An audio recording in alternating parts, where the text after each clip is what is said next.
presenter, Tamara Kleinberg, wants to take you from caveman to corporate to entrepreneur. And now she's going to tell you how you can do that. Give it up, please, for Tamara Kleinberg. Woo! So I have a theory that I want to test out with you tonight. And it's a theory about going from climbing the corporate ladder to being this kind of crazy, eccentric entrepreneur. Because I think we become what we do every day. And our mind and our bodies actually morph to meet the actions that we take. So our training ultimately is what we become. So let's take athletes for a minute.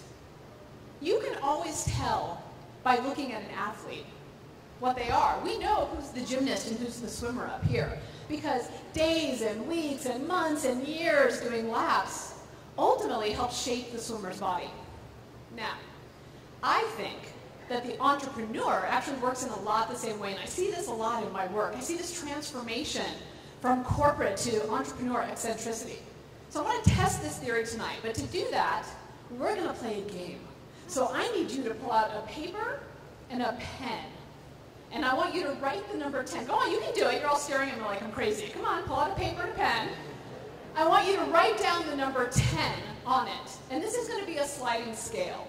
But we're all going to start at 10 like we're job-worthy. And we're going to find out through this that some of us are more job-worthy than others. Now, there's a little math. And the way this works is I'm going to show you some entrepreneurial traits. And if you relate to it, you're going to take off those points. We're going to do the first one together, and then we're going to go through it. So your idea of commuting is walking down the stairs in your favorite PJs. And in fact, you got out of those PJs just to be here tonight. -2, now you're in the names. Okay, we all get it? So you're taking off 2 points. Let's do the rest. You love going to the cafe to work, but man, if somebody's there and they took your favorite table, you are pissed. And you stare at them until you can reclaim it, and when you get it, you spend the entire day strategizing about how not to lose it, including your bathroom breaks. You know which runs have the best Wi-Fi and which ones have the worst dead zones. And if you're really good at this, you have a Bluetooth helmet because you wouldn't want to miss that key conference call or that down the slopes. -4 for you. Your friends and family refuse to drive with you because the idea of listening to one more self-help tape makes them want to vomit. Chapter 1, intention. You have studiously crafted your image to your clients. You are competent, you're focused, you are dedicated. But in order to do this, you have to start every phone call with, I am so sorry about the noise right outside my window. They seem to be doing construction. But in reality, your office is in the laundry room, your dryer just went on spin cycle, and your dog is barking at the kids next door. Oops, it's a glamorous life that we live.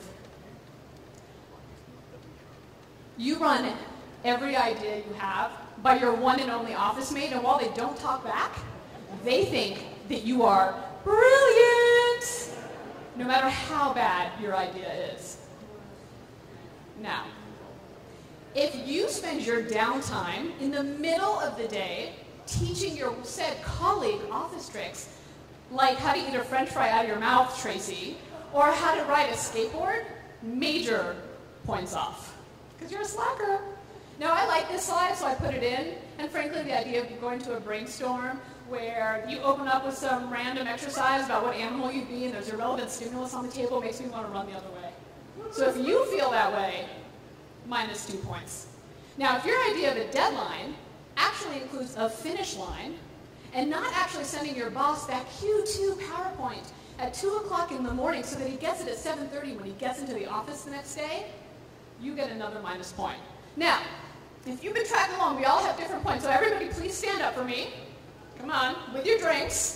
If you have a 10 to a 5, you can go ahead and sit down.